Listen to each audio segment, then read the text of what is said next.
Hello everyone, I welcome you all in select Jharkhand. Last lecture में हमने class 6 के MCQs देखे थे और जैसे मैंने बोला था हम कोशिश करेंगे कि हर दिन एक कोई क्लास और सब्जेक्ट उठाएं। चूँकि अभी हिस्ट्री का सीरीज़ चल रहा है तो हम फिर से हाजिर हैं क्लास 7 की एमसीक्यूज़ लेके एनसीईआरटी चैप्टर वाइज। बहुत सारे अच्छे क्वेश्चंस हैं, आप इसको बने रहें और डेफिनेटली आपको हेल्प करेगा। एमसीक्यू सीरीज़ शुरू करते हैं क्लास 7 के लिए, है ना। यहाँ पे क्वेश्चंस की लिस्ट है। जैसे मैंने पहले भी बोला है कि मैं क्वेश्चंस रीड आउट करूँगा, फिर जो अप्रोप्रिएट आंसर होगा ऑप्शंस में से उसे टिक करके नेक्स्ट क्वेश्चन को हम देखेंगे। ऑल राइट, तो पहला क्वेश्चन है ये, cartographer is a person who makes, obviously जो मैप्स बनाते हैं वो कार्टोग्राफर्स हैं। दूसरा, in which century Babur used Hindustan to describe geography of subcontinent. जो हमारा सब कॉन्टिनेंट है, इंडियन सब कॉन्टिनेंट, इसको हिंदुस्तान वर्ड से जो आज भी जाना जाता है, किस टाइम पीरियड में उसने ये वर्ड यूज़ किया था इस सब कॉन्टिनेंट के लिए, है ना। तो ये है 16th century. Next, why do historians today have to be careful about the terms in the past. Past वाले वर्ड से केयरफुल क्यों रहने का ज़रूरत है। ऑप्शन देखते हैं। पहला, they don't know the meaning. ऐसा तो हो नहीं सकता कि हिस्टोरियन हो और उनको पास्ट का मीनिंग पता नहीं हो। Because the term may have more than one meaning, लग रहा है अप्रोप्रिएट हो सकता है। नेक्स्ट देख लेते हैं option, because the term meant different in the past, क्योंकि इस वर्ड के अलग मायने रहे हैं पास्ट। ये अप्रोप्रिएट लग रहा है क्योंकि पास्ट का मतलब एक रिसेंट पास्ट हो गया है ना, हमने कल क्या किया, परसों क्या किया। और ये दूसरा एक पास्ट हो गया हमारा एंशिएंट या मेडिवल टाइम या ब्रिटिश टाइम वाला पास्ट। तो अलग अलग मीनिंग पास्ट के हो सकते हैं। नन ऑफ द अबव, ये तो चलिए होने से रहा। तो हमारे पास दो क्लोज ऑप्शंस हैं। बिकॉज द टर्म में have more than one meaning, ये तो लग रहा है लेकिन अप्रोप्रिएट ज़्यादा है नहीं। क्यों? क्योंकि पास्ट का एक से ज़्यादा मीनिंग वैसे नहीं हो सकता। भले टाइम के कॉन्टेक्स्ट में हम कह सकते हैं कि आप किसे रेफ़र करना चाहते हैं, उसकी मीनिंग्स चेंज हो सकते हैं, लेकिन पास्ट मीन्स पास्ट जो बीत चुका है। लेकिन डिफरेंट मीनिंग हो सकता है इस सेंस में कि जो अभी पास्ट हो आपके कॉन्टेक्स्ट में, है ना, आप पास्ट कह रहे हो एंशिएंट टाइम के लिए, कोई और पास्ट कह दे रिसेंट पास्ट को, है ना, जैसे कि 2020 में क्या हुआ। तो इस सेंस में ये मोस्ट अप्रोप्रिएट आंसर यहाँ पे सी हो जाएगा, because the term mean different in the past. चलिए आगे बढ़ते हैं। Which of the following is not the meaning of foreigner in the past. तो स्ट्रेंजर ठीक है, परदेसी, अजनबी, ये तीनों देखिए एक जैसा है ना। फॉरेनर के लिए ही इसे अलग अलग वर्ड के तौर पे यूज़ किया गया है। लेकिन इंडिजिनस, इंडिजिनस का मायने हो गया घरेलू, है ना, या देसी। तो ये हो जाएगा, इसको यूज़ नहीं करेंगे फॉरेनर के लिए, तो आंसर हो जाएगा इंडिजिनस इज़ नॉट यूज्ड, है ना। बाकी ये तीनों का मोर और लेस एक ही जैसा मीनिंग है, स्ट्रेंजर, परदेसी या अजनबी। आगे बढ़ते हैं। In which period did number and variety of textual records increase dramatically. Textual records यानी है ना लिखे गए रिकॉर्ड्स कब बहुत ज़्यादा अचानक बढ़ गए ड्रामेटिकली। तो इसका आंसर हो जाएगा हमारा 700 से 1750, ये जो पीरियड था, है ना। इससे पहले टेक्सचुअल रिकॉर्ड्स यानी लिखे गए नोटेड रिकॉर्ड्स तो थे लेकिन उतने नहीं थे, लेकिन इनका वैरायटी क्या हो गया, बहुत ज़्यादा बढ़ गया इस पीरियड में। तो आंसर हो जाएगा 700 से 1750। आगे बढ़ते हैं। Which type of people call collected manuscripts. किस तरह के लोग हाथों से लिखे गए स्क्रिप्ट्स, मैन्युस्क्रिप्ट्स को कलेक्ट करते हैं। तो poor people, wealthy people, local people. तो ऑब्वियसली पुअर पीपल तो उनको रोटी कपड़ा मकान से हमेशा ही फुर्सत नहीं रहा है, तो वो क्या मैन्युस्क्रिप्ट जमा करेंगे। तो ये हम कैंसिल आउट कर सकते हैं। लोकल पीपल, लोकल पीपल भी इन चीज़ों में इन्वॉल्व नहीं रहते हैं, लोकल हैं तो उनको ज़रूरत है नहीं, तो ये लीजर जैसा एक्टिविटी कह सकते हैं। तो आंसर हो जाएगा वेल्दी पीपल। नेक्स्ट आते हैं। Where were the manuscripts placed. कहाँ इनको रखा जाता है। पहला, एट होम, घर में तो मैन्युस्क्रिप्ट्स को रखेंगे नहीं, तो ये कैंसिल आउट हो जाएगा। लाइब्रेरीज़ में रखते हैं, आर्काइव्स में रखते हैं, आंसर हो जाएगा सी। तो दोनों जगह पे मैन्युस्क्रिप्ट्स को रखा जाता है। नेक्स्ट है Ziauddin Barani wrote his chronicle first in. Ziauddin Barani ने पहली बार अपना क्रॉनिकल कब लिखा, बताइए। ये है 14th सेंचुरी। ज़ियाउद्दीन बर्नी ने 14th सेंचुरी में पहली बार लिखा था। नेक्स्ट है in which century was the term kshatriya applied more generally to a group of warriors, है ना। कास्ट सिस्टम में ब्राह्मण, क्षत्रिय, वैश्य, शूद्र सबको पता होगा। तो ये लेकिन टर्म जो है क्षत्रिय ज़्यादा मतलब कॉमनली, है ना, वॉरियर्स को कहा जाने लगा कब। ऑप्शंस देखते हैं। Between 8th and 14th।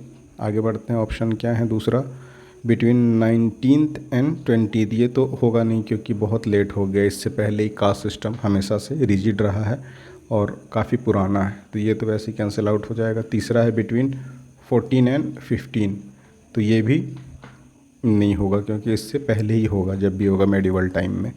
तो नेक्स्ट क्या है हमारे पास बच जाता है बिटवीन 8 एंड 14, तो ये हमारा अप्रोप्रिएट आंसर हो जाएगा।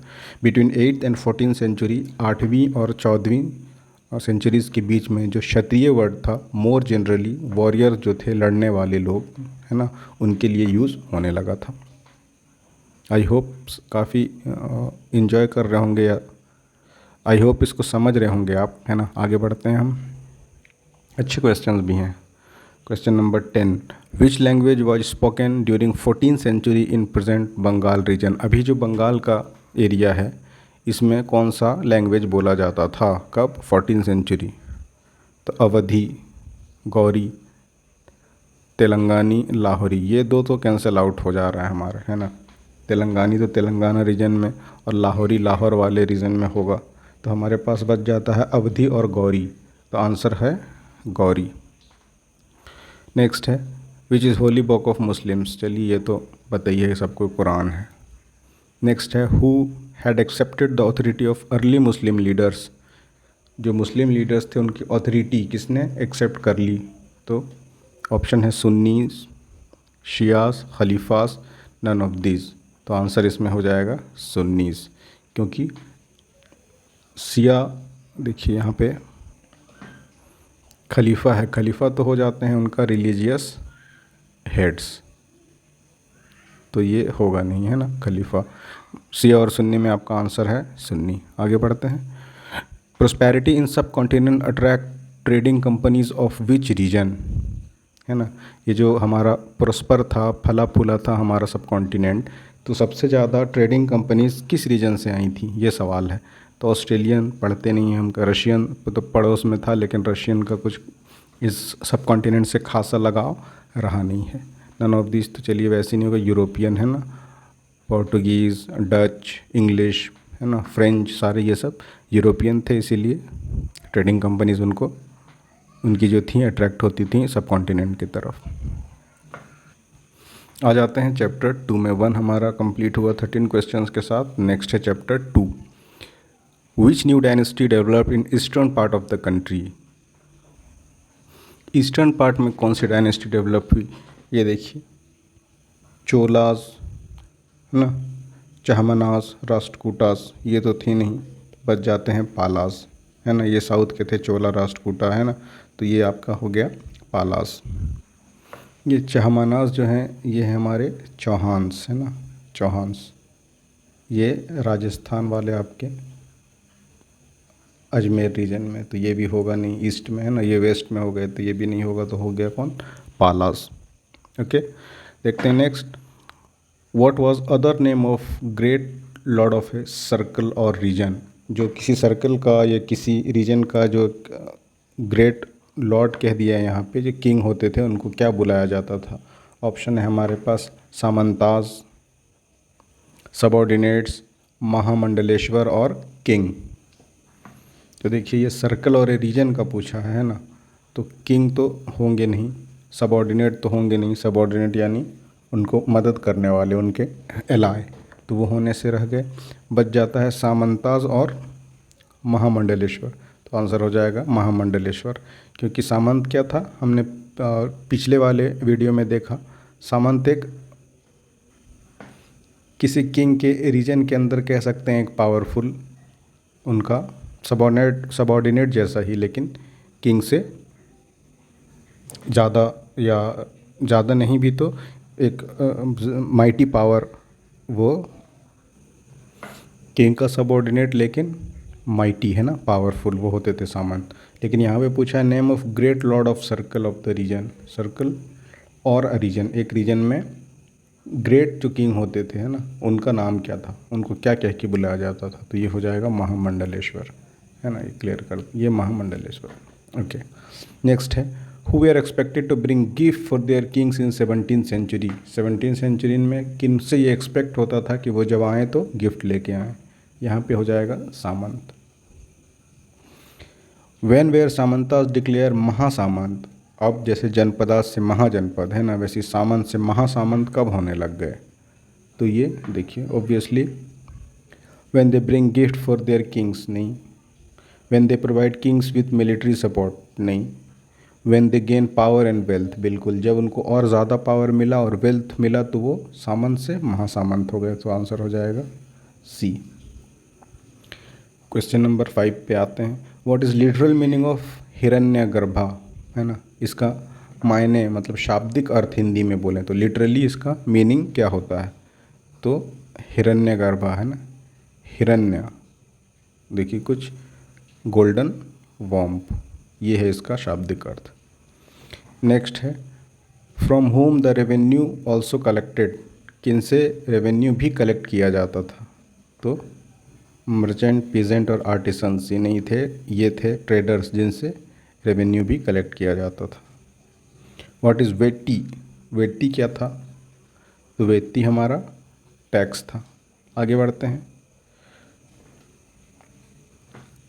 What was the use of money collected from taxes, इससे मिलता जुलता क्वेश्चन प्रीवियस वीडियो में भी था। टैक्स जो कलेक्ट होता है इसका क्या यूज़ होता था, तो ऑब्वियसली किंग के इस्टेब्लिशमेंट में भी यूज़ होगा, construction of temple and forts में भी यूज़ होगा, वॉर में भी यूज़ होगा, तो हर चीज़ में यूज़ होता है टैक्स, क्योंकि फाइनेंस का एक पैसे का ज़रिया है, तो वंस आपके पास पैसा आता है तो अलग अलग डोमेन में यूज़ करना ही पड़ेगा। आगे बढ़ते हैं। The functionary for collecting revenue were recruited from, किन से रिक्रूट होता था जो कि कलेक्ट टैक्स कर सके, ये थे इन्फ्लुएंशियल फैमिली। पीजेंट से बेचारा तो खेती ही करवाते रह गए, आर्टिसन अपना क्राफ्ट में लगे हैं, ट्रेडर्स को तो बिजनेस करना है, तो ये इन्फ्लुएंशियल फैमिलीज। नेक्स्ट है प्रशस्तिस tell us how rulers wanted to depict themself as, बताइए।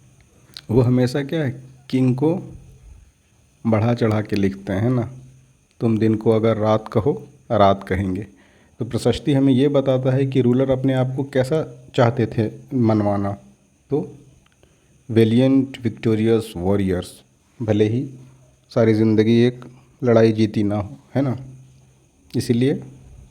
इसलिए भी प्रशस्तियाँ या उनके डॉक्यूमेंट्स प्रिजर्व किए जाते थे कि लोग पढ़ें और जाने कि ऐसा था मेरा किंग।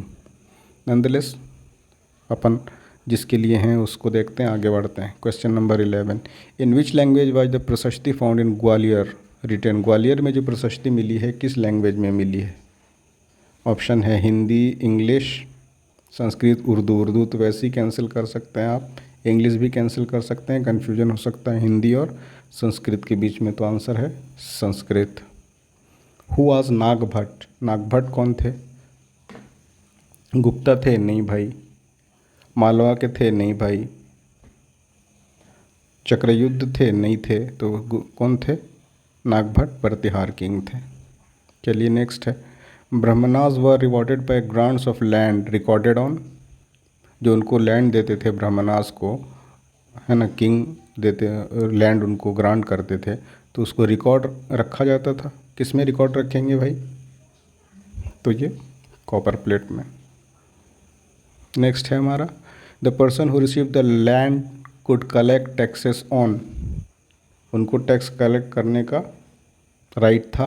देखिए लैंड जिनको मिला है ना उनको टैक्स कलेक्ट करने का भी राइट था, तो किस में, बिटर लीव्स पे, विभिन्न क्लॉथ्स पे है ना, बुने हुए कपड़े और व्हीकल्स, यानी इन ऑल ऑफ दीज, सब पे उनको, ये हमारा आंसर है, एक मिनट, ये ऑल ऑफ दीज है ना, तो उनको the person who receive the land could collect taxes on all this 3।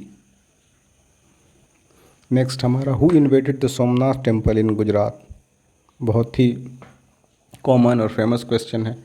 तो ये तो अकबर बहुत बाद में, है ना। गौरी और गजनी, बताइए कौन सा थे। गुजरात के जो सोमनाथ टेम्पल में इन्वेजन, तो ये गजनी। आगे बढ़ते हैं। हु रूल्ड इन तमिलनाडु, तमिलनाडु में किसने रूल किया। तो तमिलनाडु में रूल करने वाले थे चोलास। क्वेश्चन नंबर 17 है। फ्रॉम उरयूर टू तंजावुर, है ना, held power in this delta region, ये इन रिवर्स में से कौन से रिवर के डेल्टा में उरयूर से तंजावुर तक, है ना, मोटारायार, है ना, इन्होंने पावर को होल्ड किया या अपने पावरफुल रीजन्स को बनाए रखा। तो ये थे साउथ वाले चूँकि हैं, तो ये कावेरी रीजन्स में ये जो थे आपके मोटारायार, ये उरयूर से तंजावुर तक पावर को इस कावेरी डेल्टा रीजन में अपने पास रखा था, मतलब पावरफुल थे। नेक्स्ट है चैप्टर 3, देखते हैं कैसे क्वेश्चंस हैं। ये देखिए आपका एंशिएंट और मेडिवल वाला पीरियड है, तो अच्छे अच्छे क्वेश्चंस हैं इसमें। पहला है which of the following is not the king of Rajput dynasty, इसमें से कौन राजपूत डायनेस्टी के किंग नहीं है। तो तोमर तो राजपूत ही थे, तो ये नहीं हो सकता। अनंगपाल, ये भी राजपूत थे, ये भी नहीं हो सकता। पृथ्वीराज चौहान तो वर्ल्ड रिनोन्ड राजपूत किंग हैं, तो ये भी नहीं हो सकता। ये हो गए बहलोल लोधी, ये आपके लोधी डायनेस्टी के फाउंडर। तो ये राजपूत कहाँ से होंगे भाई, तो ये बहलोल लोधी। ठीक है। Which ruler first established his capital eight Delhi, सबसे पहले दिल्ली को किस राजा ने अपना कैपिटल बनाया। यहाँ पे किंगडम के बारे में पूछा जा रहा है वैसे, तो ये खलजी तो होगा नहीं, टर्किश तो ऑब्वियसली नहीं होगा, चौहान भी नहीं है, आंसर है तोमर। तोमर राजपूत ने सबसे पहले दिल्ली में अपना कैपिटल इस्टेब्लिश किया था। Who was the first slave king of Delhi सल्तनत, सबसे पहले किंग कौन थे, स्लेव किंग, है ना, गुलाम वंश का पहला राजा दिल्ली सल्तनत के हमारे ऐबक भाई थे। नेक्स्ट आते हैं। Who was successor of Mohammad bin Tughlaq, MBT, इनके बाद कौन आए थे। तो MBT के बाद आए थे फिरोज शाह तुगलक। किधर है भाई, ये है ना, फिरोज शाह तुगलक। आगे बढ़ते हैं। What was language of administration under Delhi सल्तनत, दिल्ली सल्तनत में कौन सी भाषा थी एडमिनिस्ट्रेशन का, आम, तो ये था पर्शियन। पर्शियन था, इससे जब मिल गया आपका इंडियन लैंग्वेज, है ना, हिंदी, हिंदी जब इससे मिल गया तो जन्म हुआ उर्दू का, इसीलिए उर्दू को क्या बोलते हैं, बाज़ारू भाषा भी बोला जाता है।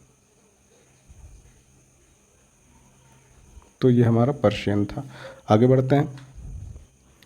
The position of standing facing Mecca during नमाज इज नॉन एज, बताइए, किबला, है ना, किबले की तरफ मुस्लिम्स हैं ना जो नमाज़ पढ़ते हैं, तो उनका पोजीशन क्या होता है, मक्का की तरफ फेस करके खड़ा होना किबला है।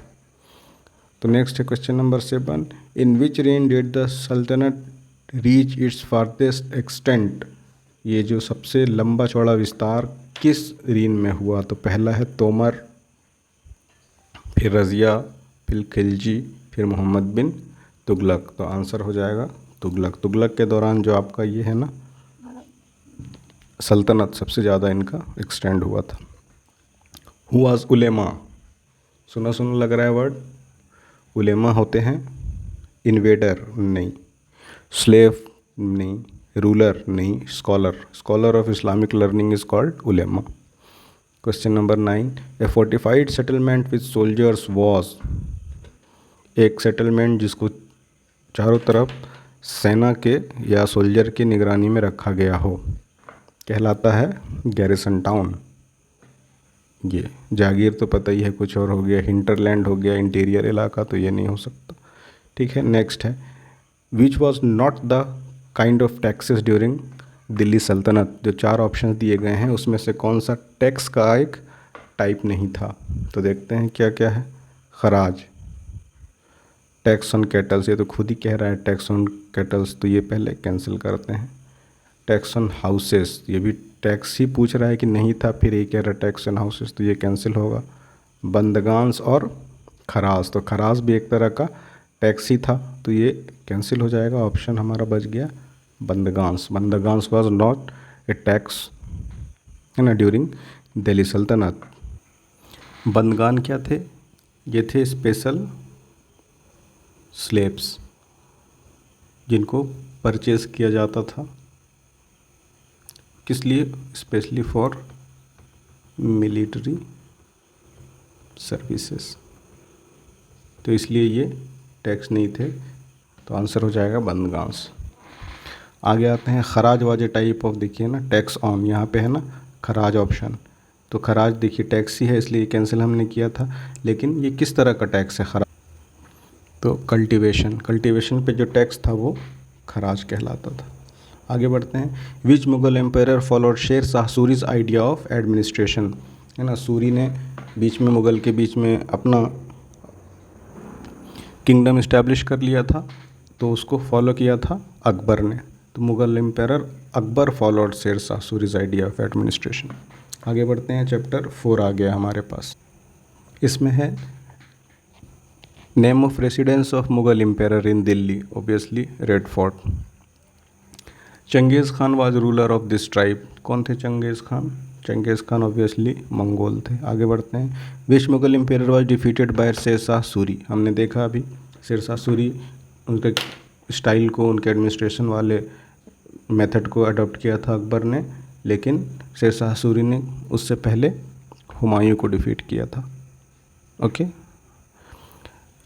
Which is ruling period of Jahangir, Jahangir का रूलिंग पीरियड कौन सा है इनमें से?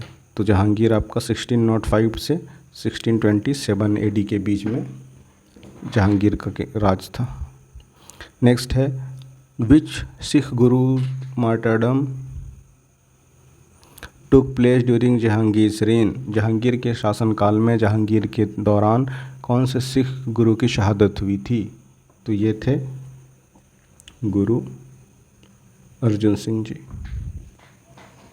ठीक है। What was the capital of Mirza Hakim's half brother, है ना, मिर्ज़ा हाकिम का जो सौतेले भाई थे उनका कैपिटल कौन सा था? तो कैपिटल था काबुल। अफ़गान, मोरक्को, सिंध, इसको कैंसिल कर दीजिए, बच जाता है हमारा काबुल। नेक्स्ट है Rathore Rajput was related to, Rathore किससे रिलेटेड थे? तो ये थे मारवाड़ से रिलेटेड। आगे बढ़ते हैं। Which ruler was insulted by Aurangzeb, Aurangzeb ने किसको इंसल्ट किया था? तो सबको पता है, उसके बाद शिवाजी स्केप करके औरंगजेब को मज़ा चखाया था, है ना, तो ये हमारे Shivaji. Next the salary of mansabdar was called, मनसबदारों को जो सैलरी दी जाती थी उनको क्या कहा जाता था? तो ये है जागीर। तो देखिए मनसब, ज़ात, ज़ब्त कंफ्यूज नहीं होना है, ये जो उनको सैलरी मिलती थी उनको लिए जागीर है, ये ना जागीर। चलिए, who was Akbar's revenue minister, one and all सबको पता है कि ये थे Todarmal. Akbar a great Mughal empire was known for his, किसके लिए फेमस था अकबर? टॉलरेंट भी था बिल्कुल, सुलह कुल, है ना, यूनिवर्सल ब्रदरहुड, उसके बाद गुड एडमिनिस्ट्रेशन तो था ही, इकोनॉमिक रिफॉर्म्स भी था, तो ये हो जाएगा ऑल ऑफ दीज, सब था जिसकी वजह से अकबर फेमस था। नेक्स्ट देखते हैं। The minister in charge of religious and charitable patronage was known as, जो रिलीजियस मामलों को देखते थे और चैरिटी से रिलेटेड चीज़ों को देखते थे उनको क्या कहा जाता था मिनिस्टर को? तो वो सदर साहब थे, तो आंसर हो जाएगा सी, है ना, सदर। द लिटरल मीनिंग ऑफ सुलह कुल, देखिए मैंने बोला था ना अभी अकबर का सुलह कुल, तो इसका लिटरल मीनिंग क्या था? सुलह, है ना, सुलह होता है ना अभी भी, और कुल, कुल इज कॉल्ड वर्ल्ड और यूनिवर्स, तो यूनिवर्सल पीस, है ना, हर जगह पीस हो, हारमोनी हो, that is mean by Sulh Kul. आगे बढ़ते हैं। What was approximate number of mansabdar in Shahjahan reign, Shahjahan के शासनकाल में कितने लगभग मनसबदार थे? तो ये याद रखिए 8000 के करीब मनसबदार थे शाहजहाँ के टाइम पीरियड में। अब हम आते हैं चैप्टर 5 की तरफ। तो chapter 5 large stepped wells were called, है ना, एक ऐसे करके कुआं होता था ना, ऐसे यहाँ जाके फिर पानी भरिए, फिर इधर से या ऐसे करके बाहर आ जाइए, तो इनको क्या बोला जाता था बताइए? Baolis. Large stepped wells were called baolis. आगे बढ़ते हैं, देखिए ना, फिर नेक्स्ट इसी से रिलेटेड है। बाउलीज वेयर कंस्ट्रक्टेड, इनको कैसे बनाया जाता था? तो ये अच्छा, ये पूछा गया है क्यों कंस्ट्रक्टेड, फॉर एक्चुअली पूछा गया है ना, फॉर। तो ये रेन वाटर हार्वेस्टिंग अभी भी करते हैं हम, काफ़ी ज़ोर है, बहुत सारे पॉलिसीज़ चलती हैं इसको रेन वाटर को हार्वेस्ट करने के लिए। तो बाउलीज का मेन काम यही था कि रेन वाटर को हार्वेस्ट कर सकें। आगे बढ़ते हैं। The surface of Qutub Minar is, Qutub Minar का सरफेस कैसा है? शेप पूछ रहा है, ट्रेंगुलर है? नहीं। मुग़ल या फिर पर्शियन आर्किटेक्चर ट्रेंगुलर या रेक्टेंगुलर या सर्कुलर भी नहीं मिलेगा आपको। जब आर्किटेक्चर वाला पार्ट अगर देखते हैं हम, तो हमें मिलता है कि ये कर्व्ड एंड एंगुलर था। आगे बढ़ते हैं। Upper structure was the term given to, obviously upper structure किसको बोलेंगे? जो कि ग्राउंड फ्लोर के ऊपर से था उसको अपर स्ट्रक्चर बोलते हैं, है ना।